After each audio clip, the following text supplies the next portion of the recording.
וברוכים הבאים לכינוס הבין-לאומי השלישי על דתות ותנועות דתיות בעת החדשה והדת הבאבית והבהאית. ברשותכם אני אעבור לשפה האנגלית בשביל אורחינו שבאו מחלקים שונים של העולם. I'm very sorry, ladies and gentlemen, that the president of the Hebrew University was unable to attend this important gathering because of some other engagements, and he will join one of our sessions tomorrow.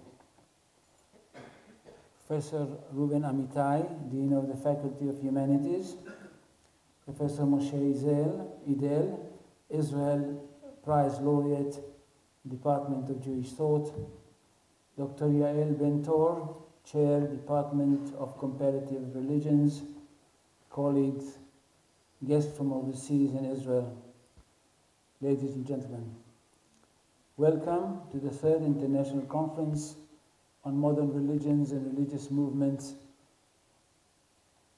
and the Bábí-Bahá'í Faith.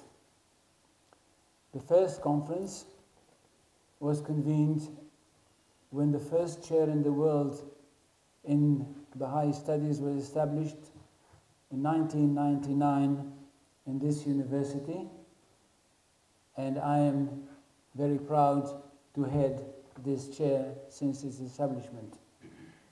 The second conference took place in Switzerland in November 2002, and I would like you to correct the mistake in the abstracts which you got in the introduction. There it's written May, but I remember very well it was November. This is the third conference, and I hope that in 10 years' time I'll be standing here in front of you in the fourth conference, if God gives me life and health.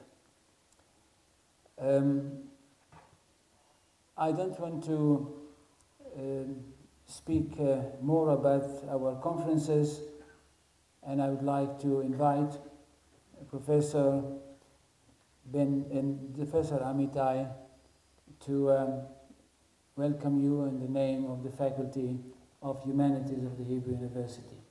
Just want to tell you what we are going to have this evening.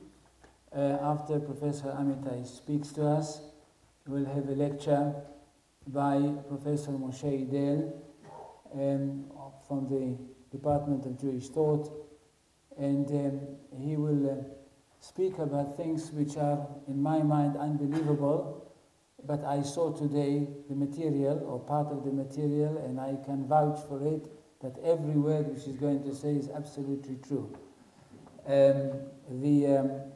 After that, we'll have some music, and the evening will be finished with some surprise. So I would like you to stay to the end of this evening. Professor Amitai, please.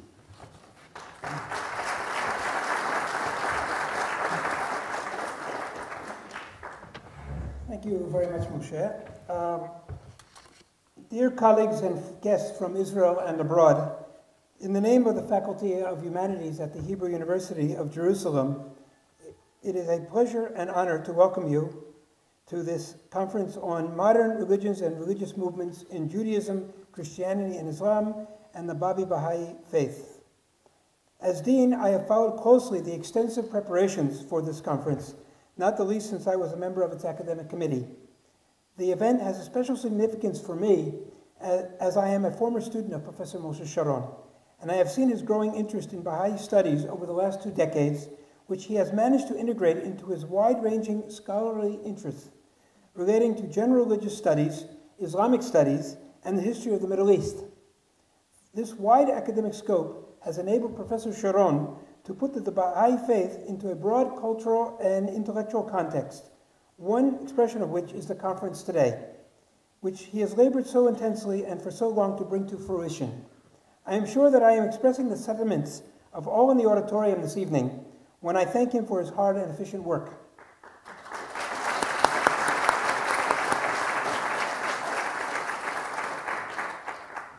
I think that it is now clear to the vast majority of observers, both inside and out of the scholarly world, that religion remains up to this day a potent and important component of human affairs, and it has all the signs of remaining so in the foreseeable future. This is regardless of one's personal beliefs or piety. One can be non-religious or secular or mildly religious and still regard religion as an important component of our lives or lives of society around us. For this reason, it is important from both a scholarly and public perspective to continue to investigate emerging and developing religious phenomena in a dispassionate and balanced way, charting a path between polemics on the one hand and apologetics on the other. This is what we hope to achieve at the Hebrew University, first and foremost in the Faculty of Humanities, examining ancient and modern religions in a critical way by looking at the larger historical, social, cultural, and intellectual context, and at the same time maintaining a certain sympathy for the subject under investigation. This present conference is set out to do exactly that, critical investigation mixed with sympathy, and from what we can see from the program, this conference has done an admirable job of achieving this quest. While this conference will cover a wide range of religions in the 19th and 20th centuries, the emphasis is on the Bábí-Bahá'í faith. I can note for over a decade, the Faculty of Humanities at the Hebrew University has been the host of the Chair of Baha'i Studies, which under the tutelage of Professor Sharon has been the focus of multifaceted activities on a number of levels. Courses for undergraduate and graduate students, supervision of students for advanced degrees, seminars and visiting lectureships, publications, activities aimed at the larger public, liaison with the Baha'i community in Israel and abroad, and, of course, international scholarly conferences such as we see today. We cannot, however, rest on our laurels. Together with the Baha'i community, we should consider future activities, not the least the continued developing of the younger cadre of scholars who will eventually take up the subject of Baha'i studies here at the Hebrew University and elsewhere in Israel and abroad. Conferences of this type and magnitude do just not happen, but are the result of long-term planning and hard work. First and foremost, as I have already mentioned, our thanks go to Professor Moshe Sharon for his vision and ongoing efforts to see this project through. Professor Sharon has the great ability to pick the right assistants, and he's certainly succeeded with Mr. Ami Schrager, who has been the coordinator of the conference. We're all grateful to him for his dedication and efficient work. Mrs. Marav Fisher and Mrs. Linda Egger provided much needed technical support, as did Mrs. Sivan Lehrer, who coordinated and edited the abstracts.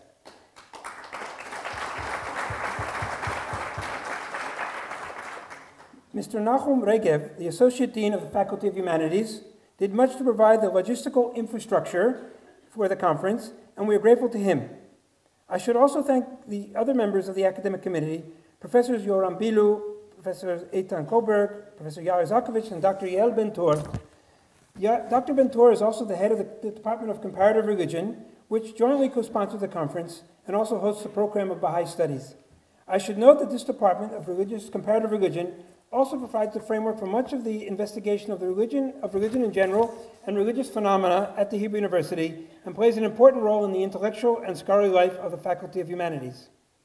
So far from what I hear, it has been a busy day at the conference, and we still have another lecture in front of us, which I'm sure we are all waiting to hear. Tomorrow is also a day packed with lectures and discussion. I wish you all more interesting sessions and a nice stay in Jerusalem. Thank you.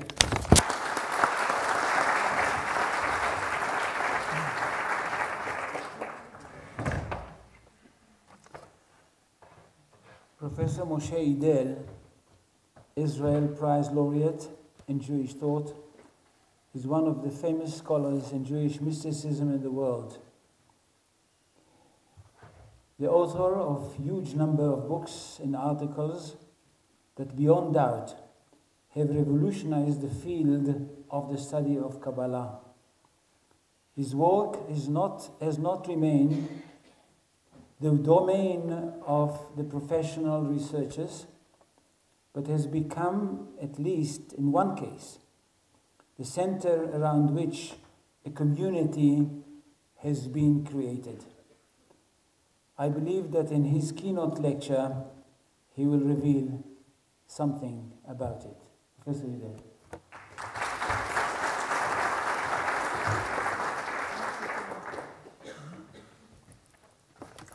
Thank you very much for the invitation to deliver this lecture.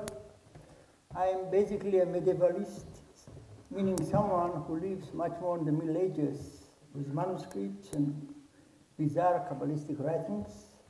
Only very rarely, for practical reason, I escape into the modern period and look around, and hard to believe to see how medieval material is coming to life. I shall try to portray a revival or renaissance of material. I had the privilege to deal with it many years ago, and for a variety of reasons, the least of them, the fact that I wrote about it, this material became relevant, and I would like to share with you some examples. Some of them are quite extraordinary, I would say even for me. And nevertheless, the fact that they are occurring, these events, at the same time, may point to a phenomenon which is hard to prophesy what's going to happen, but we are speaking about a significant change, which I shall try to put at the beginning in a certain framework.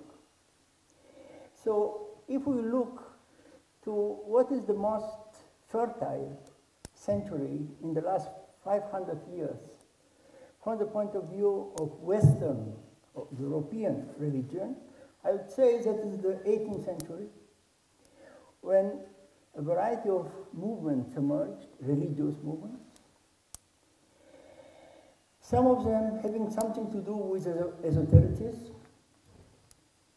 I would like to point out especially Freemasonry, which became, in the same century, a global phenomenon, based to a very great extent on esoteric material, including Kabbalistic material, and at the same time, still in the 18th century, Hasidism, based again on Kabbalah, a certain popularization of Kabbalah, which turned toward the end of the 18th century into a popular movement, and also a global phenomenon, at least since the 19th century, and today the global aspect is much more obvious.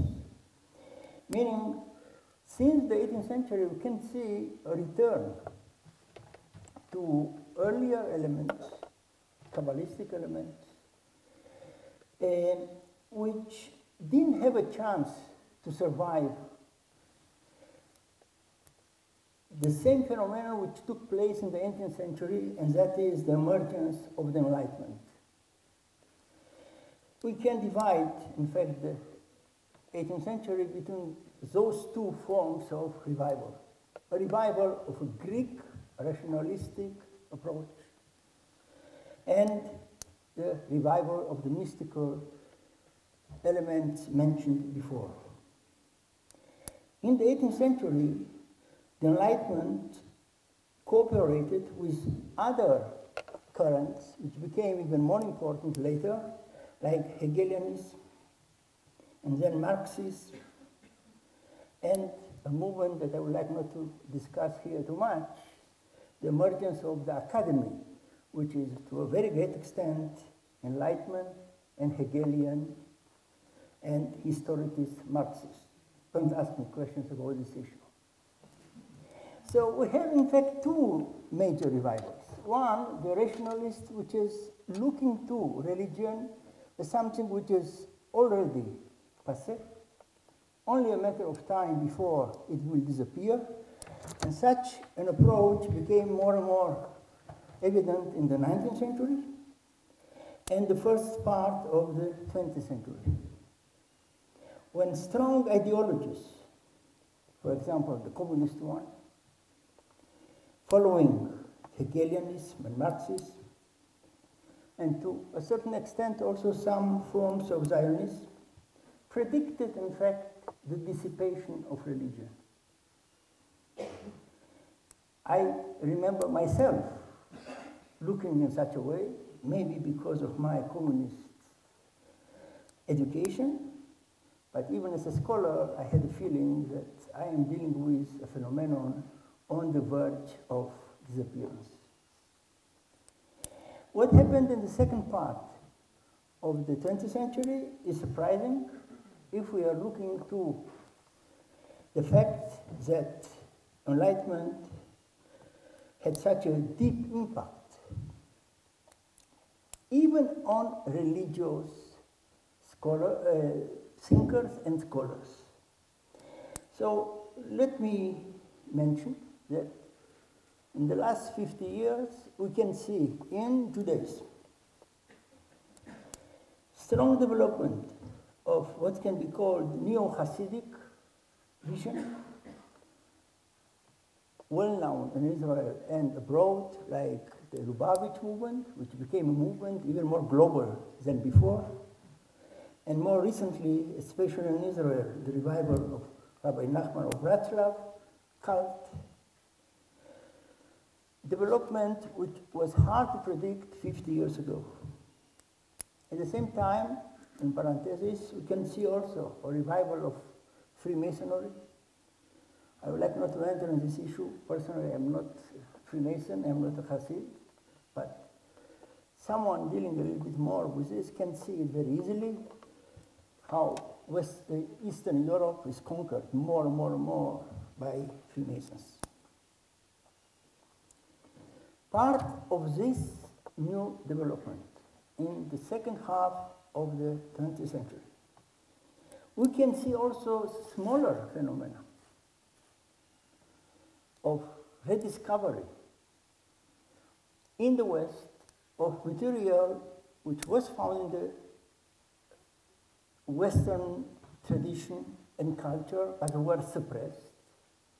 And I would like not to enter now in descriptions of what happened in America, where long series of books named Western Spirituality are published and are disseminated by tens of thousands. Here we have numbers.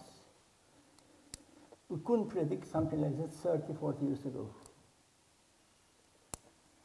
So it's not only Neo-Hasidism or New Age. We can speak also about a certain movement of spirituality when people in the West try to return, basically, to earlier classics which disappeared, basically, from libraries in 19th and 20th century. I would like now, in this framework, to discuss the revival of a Kabbalist who didn't have any chance to return. His name is Avraham Abulafia, 1240, maybe 1291. I'm not sure. Maybe he didn't die, but 1291 is the last time that we can certainly show that he was alive. So he was a bête noire in his lifetime. He quarreled with everyone around, from the Pope, the Catholic Pope, to the Jewish Pope, which was the head of the Spanish Jewry, Rabbi Shlomo Im Adret. These are only some of the people he quarreled with, and he was ready to go to them, attempted to go, and discuss with them. It didn't help because the others didn't have time. But he was ready to expose himself, and he wrote a series of books, Kabbalistic books, very difficult, claiming that they are the path to reach prophecy. He believed that he's the prophet, and for sure also the Messiah. You can understand that it's not a simple assumption. And given the non-orthodox vision he proposed in his writings, he was banned by, officially, by Shlomo Im Adret, the most important figure, rabbinic figure in Spain at the end of the 13th century, and his writings were never published since then. So there was a ban, an official ban, and also a practical ban that was very powerful, not only because they didn't publish the books, but discussions I had while writing my PhD and later with Kabbalists in Jerusalem about the prospect of publishing his books were quite astonishing. They were unwilling to pronounce the name, not to speak about publishing books. I didn't imagine that medieval ban is so powerful. That was in the late 70s. Kabbalists with whom I was in very good relations, they are publishing Kabbalistic books, didn't dare even to discuss the issue of publishing the book of Avraham Abulafia. Since the late 70s of the 20th century, something changed dramatically, and I shall try to give you an impression of several unconnected events which can be historically analyzed, despite the fact they are unrelated to each other and also unrelated to me. To give you an example how far such a change can go. One of the leading figures today, who is also a Kabbalist, and also someone involved in very extreme or right-wing politics, Rabbi Yitzhak Ginsburg, considered Abulafia to be, in fact, the most important Kabbalist. In traditions coming from him, but also I heard them from him, and he was very proud of the story I'm going to tell you now. He considered, in fact, Avraham Abulafia's Kabbalah to be related to, in Kabbalistic terms, to the Sphira of mercy, very positive one, because Abraham is related to the Sphira of Chesed, while the canonical form of Kabbalah, accepted by all the Kabbalists today, by Yitzhak Luria, is conceived to be judgment, negative.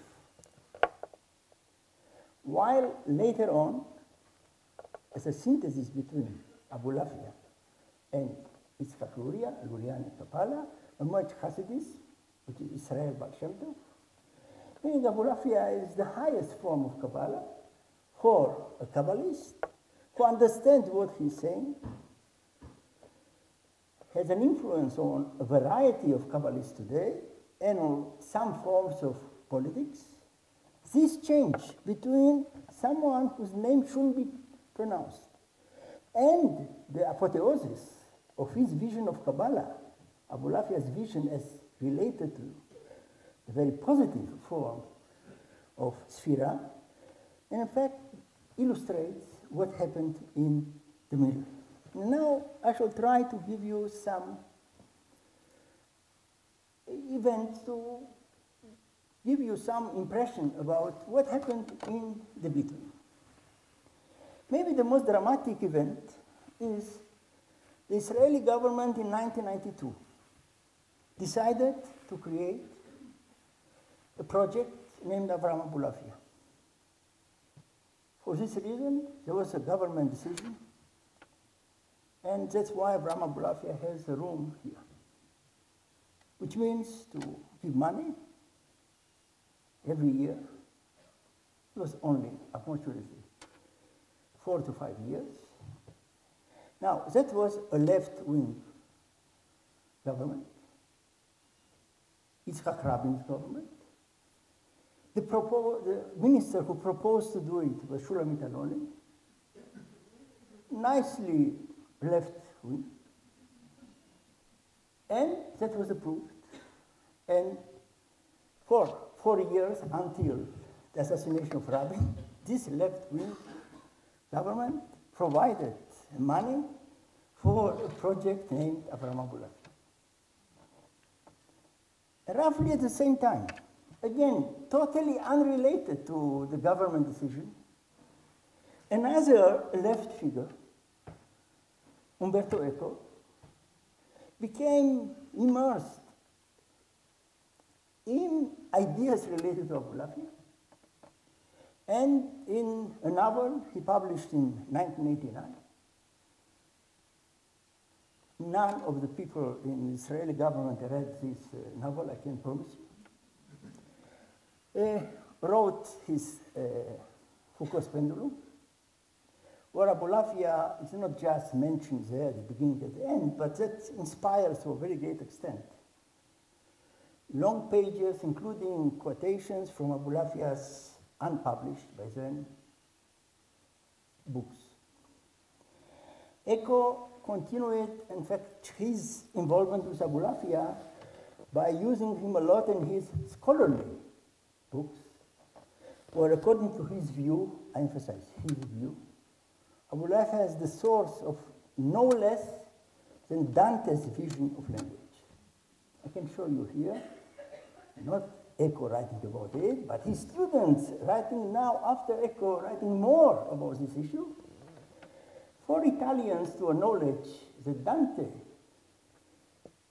drew his inspiration from Abulafia as a nice form of apotheosis. At the same time, so we have two left figures. Umberto Eco is rather left in Italian politics, and Shulamit are only two, totally unrelated. They didn't know about each other, I can promise you. And in a way, they were interested in disseminating visions which they couldn't understand too much to a broader audience, either in Israel or abroad. I had the opportunity to present Umberto Eco's book in New York. I must say I was very reserved about Abulafia's contribution. I was wrong, and I shall give you some examples why I was wrong. In the 90s, mid-90s, and more toward the end of the 90s of the 20th century, the interest in Abulafia became now part and parcel of some groups of Kabbalists in Jerusalem, whom I know personally, and I had many discussions with them. Their interest had nothing to do with my interest in Abulafia. They came for their reason, that I know.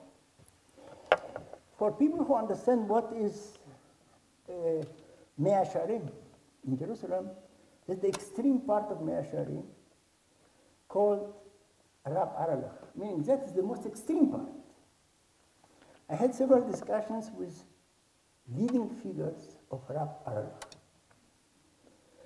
And they were, again, very much interested in it, started to study manuscripts, and toward the end of the 90s, for the first time, almost all the books of Abulafia were printed as a very nice series of 13 volumes, 13 and a half, you can see, despite the fact we have many other volumes, doubles, 13 volumes, which became a set.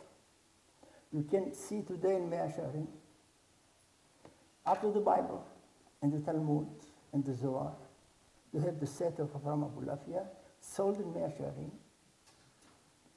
with recommendations of leading halachic figures in Mea Shearim, who recommend his writings in terms which is very hard even to translate, because if I'm going to translate, it will say, I am crazy, not them. I don't understand what's written. In each and every volume of the 13 volumes, we have prefaces in which the admiration for Abulafia cannot be compared but to Moses.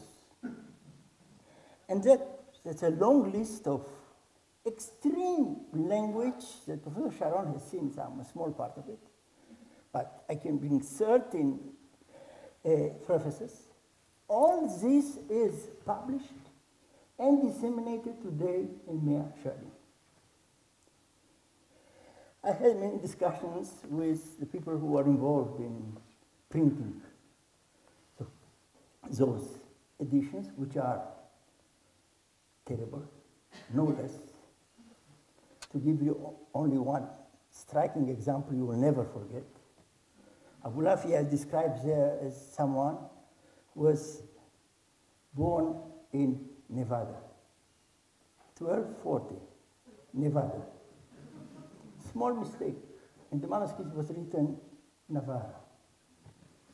So the mistakes are terrible, but that's another story. I don't have the time to educate the Kabbalists to print correctly. I attempted to do it, and I would like not to enter now in details.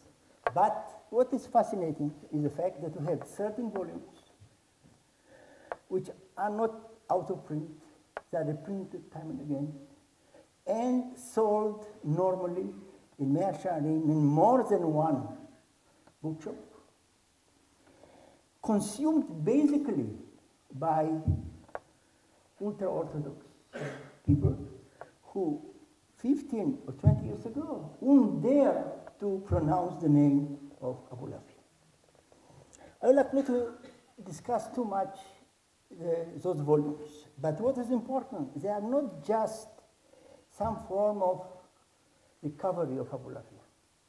They are used by the people who printed it in order to disseminate his teaching in larger audiences, in Rehovot or Beit Shemesh and Israel,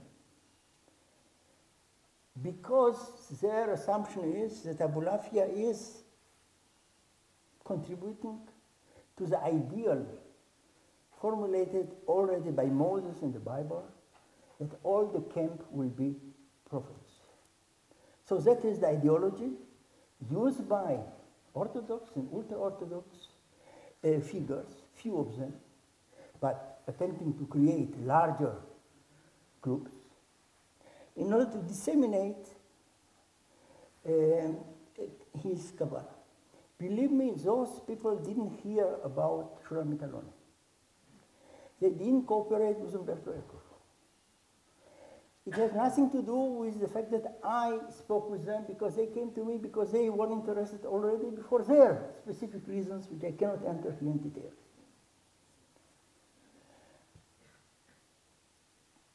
Again, in the 90s, in the United States, again unrelated to what happened to Mea Shearim, to my best knowledge, a certain academy, yeshiva, was created under the name, in the beginning, of Bnei Nevi'im, the sons of the prophets, Orthodox academy, now in Chicago, which created some form of classic, a text, or it's written Prophetic Kabbalah, that is the handbook of Prophetic Kabbalah. Professor Sharon has seen it, the second edition, and they are now in Chicago. I met personally, not only I have the book, but I met personally the head of the yeshiva. For them, that is the most advanced form of Kabbalah. It has nothing to do with Eco, not with Shulamit Aloni, and even not with people in Mea Shearim. I asked, they never heard about the project. Now, even more surprising. In a visit, by chance, I made in Brazil some 2.5 years ago, in different parts in Brazil, different cities, there was a group coming to all the lectures and attempting to speak with me about Abulafia. My impression was very wrong, that they would like me to sign some books on Abulafia, but there were no books there. So they told me, look, we know you're going to come to Rio, we shall come to Rio too, and then we shall discuss. So I arrived. It was in Sao Paulo. I arrived to Rio. All of them are there, lecture after lecture. So at the end, they dare to tell me the story. They would like me to visit them. What is them? It's a group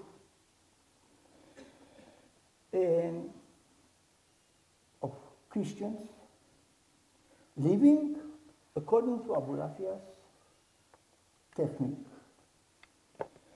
in Rio, but despite the fact they have also branches in different parts of Rio and also in Sao Paulo and also in Lisbon. This meeting was indeed a shock for me. First, I didn't believe what I see. A group of people living according to Abulafia, which means a whole villa, rooms with the divine names used by Abulafia, books of Abulafia, none of them in Hebrew because they don't know Hebrew. And they claim that they are living according to Abulafia's way of life. For me, it was very surprising. I must say, I was very skeptical about it. But whatever they were telling me, they could easily demonstrate. That's not their invention, but that can be documented by pictures, children using Abulafia. When I started to laugh, they brought me immediately pictures, including issues which are even more bizarre, like they are teaching the police of Rio de Janeiro, Abulafia. So they took me to the place, because I simply couldn't believe. That is a development having nothing to do with Meir Ashari. They were not influenced by Eco, not by Shulamit alone. Their claim is that they are coming from Lisbon, which is a total fake from historical point of view. Simply, it cannot be. They invented some form of pedigree. However, what is fascinating, they took Abulafia seriously as a way of life. Many of them are academicians that I have seen from the questions they were asking me in the previous lectures I gave, and I was quite surprised. In Brazil, people are asking questions which are very, very intelligent. Then only later I could understand why they are so intelligent. So that is a phenomenon which can be checked. They have a site on the internet, and I'm checking from time to time to see what's going on there. The site exists, which I was not sure when I returned to the hotel. But believe me, 2.5 years the site is active, and I still don't believe that I've seen it with my eyes. Now, such a vision of Abulafia as a concrete form of mysticism, and not ideas like Eco, demonstrate that there is something lacking in mysticism that people would like to retrieve by returning to Abulafia's rather bizarre writings. Again, maybe to a certain extent related to Eco, but not too much. There's a revival of interest in Abulafia in Italian academy. Centers of medieval studies in Messina are now publishing Abulafia's writings in Latin translations made for people of Mirandola, which is again, Abulafia was part of Sicily. He wrote most of his writings in Messina. The University of Messina, for bizarre reasons, decided to retrieve their patrimony, and there are scholars interested in working very seriously, meaning I had discussions with some of them, in promoting Abulafia's writings for Italian culture. That's for them Italian culture. At the same time, there is a huge interest in Abulafia in literary writings. That I can give you only a very small summary because there's too much. It started totally unrelated to me, much more with a chapter of Gershom Scholem and his major trends in Jewish mysticism. You can imagine in California, when several scholars, several poets started to write poetry, translation were not published was it again, since the late 70s. And to give you examples, in addition to Eco, a Jewish-French playwright, Georges Liberéby, wrote a play on Abraham Abulafia's Kabbalah. I was by chance in Paris when this play was shown, but I didn't know, so I didn't go. But In the morning, someone told me, look, there was something on Abulafia. I said, that's impossible.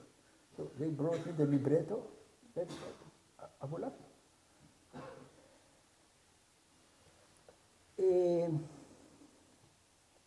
There are novels related to Abulafia and even a small movie. By and large, what is going on, in my opinion, that is an attempt coming from, if you like to call it the left, but also from the right, maybe the extreme left with the extreme right are meeting, at least on this point, to retrieve some form of somehow unorthodox form of mysticism, which will reinvigorate the forms of Jewish mysticism en vogue for 200 or 300 years. That's not a guess, it's, how to put it, a conclusion I can draw from discussions with Orthodox Kabbalists, asking them, why do you need Abulafia? For what reasons? You have canonical forms of Kabbalah, studied all the time in yeshivot. So they unwillingly or unconsciously, they were telling me, in fact, that in fact that's not enough. What they have is not enough. And they are looking for other forms of spirituality. To tell you about what happened the last 2 years when I stopped following what happened on the internet with Abulafia. It's too much for me, and I don't have the time. Nevertheless, from time to time, people are sending me some information. So the last development, Abulafia's writings are disseminated free on PDF. You don't have to go to Mea Shearim to buy. You can find them free, to download free, officially, initiated by Amnon Gross, the publisher of Abulafia. There are groups of studying Abulafia, and speaking about new groups, not the Brazilians who claim they are studying for 15 years. Brand new groups, in Philadelphia, for example, studying Abulafia rather intensively by someone who has a good idea of what Abulafia is. An Indian Jew named Avi Solomon, who is now also writing books on Abulafia, still not printed, but they are going to be printed sometime. Which means, in fact, that very weird forms of Jewish mysticism, which were considered to be, even by the Kabbalists, extreme and dangerous and bad, are returning in a rather powerful manner to the forefront of the interest in Kabbalah in a variety of circles. I would like not to enter now in the place of Avraham Abulafia in writings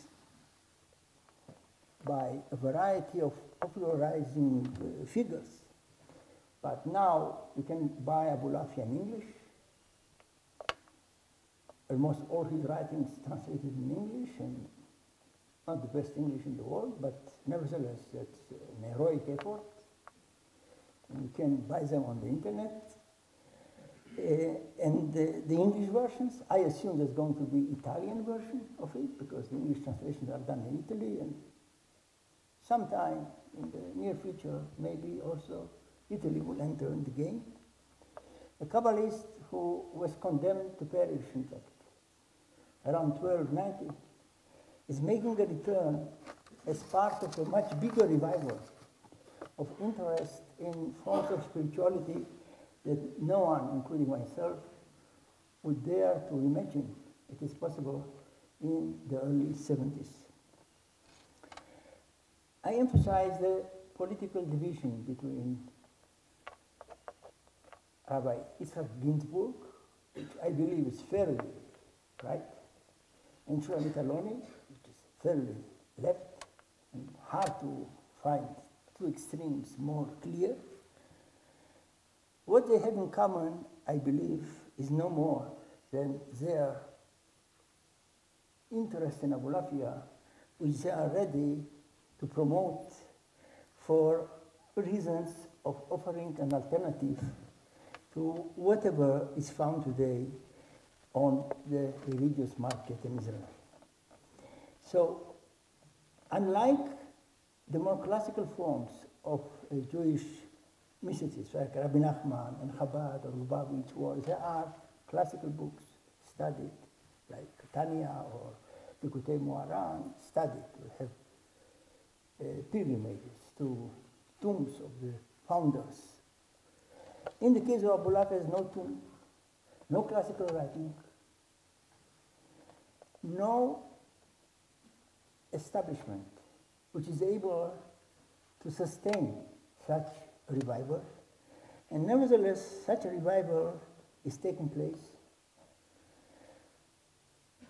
After the dissemination of his writings, free in the last year, I assume that some other, even more bizarre phenomena are going to emerge.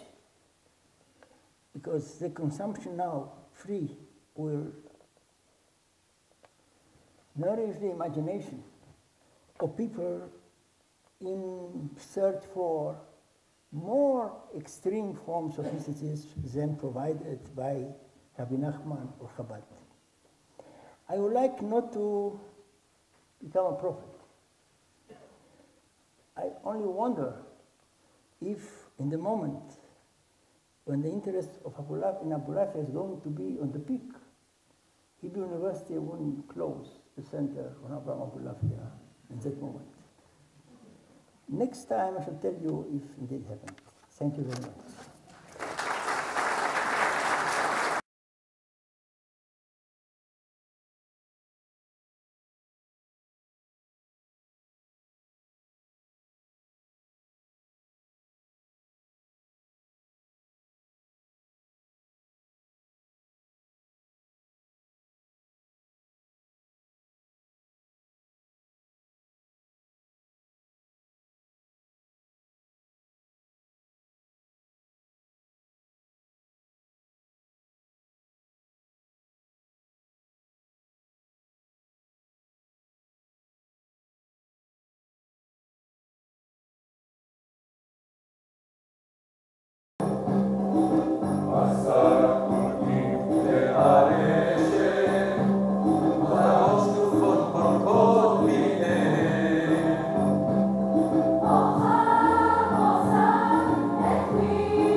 שם נשים, לפחות נרכב על גסוסים. אוי ונקה אופנוע ואיתו ניגע, נחרוש את הדרכים בעמק ובהר, אך לא יספיק לכך כספנו השנה, אז נקה מתי במדינה. כי לא חשוב לאן נלך ולא חשוב מה נעשה, העיקר שנעשה זאת רק ביחד טוב יותר. לא חשוב לאן נלך ולא חשוב מה נעשה, רק שנהיה ביחד טוב יותר. אני פשוט אוהב אותך, פשוט מאוד אוהב אותך, חושב עלייך בלילות ובימים. אני פשוט אוהב אותך, פשוט מאוד אוהב אותך, ולא אכפת להשתקות קצת לפעמים. אהה, אהה, אהה, אהה. אוי וניסע לג'ונגל שבאפריקה, לא נאמר לאף אחד ונשאר לא ניכר, אך לא יצא לנו לשם להגיע, לפחות ניסע להרצליה, כי לא חשוב לאן נלך ולא חשוב מה נעשה, העיקר שנעשה זאת רק ביחד טוב יותר.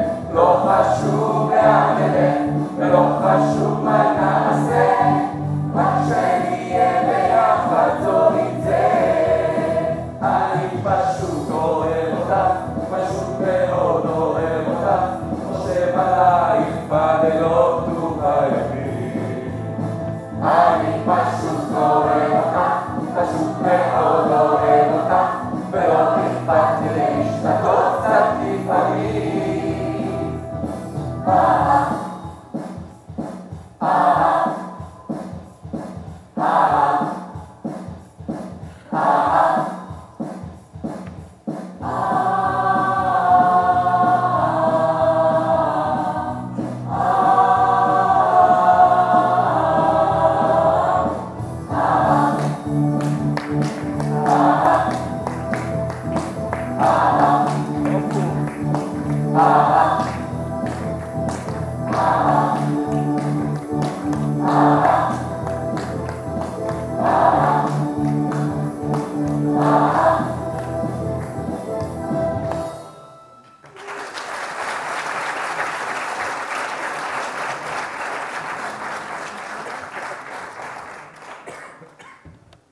השיר האחרון מיוחד, שיר האוניברסיטה העברית, עובדי האוניברסיטה העברית, המנון להתאהב בעברית.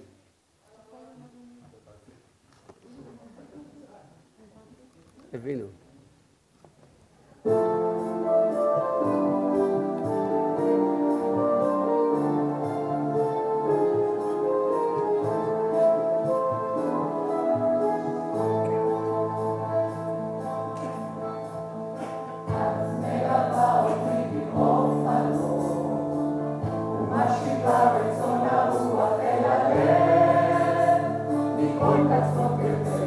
מגיע אור, וישלם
פותח צוהר נצח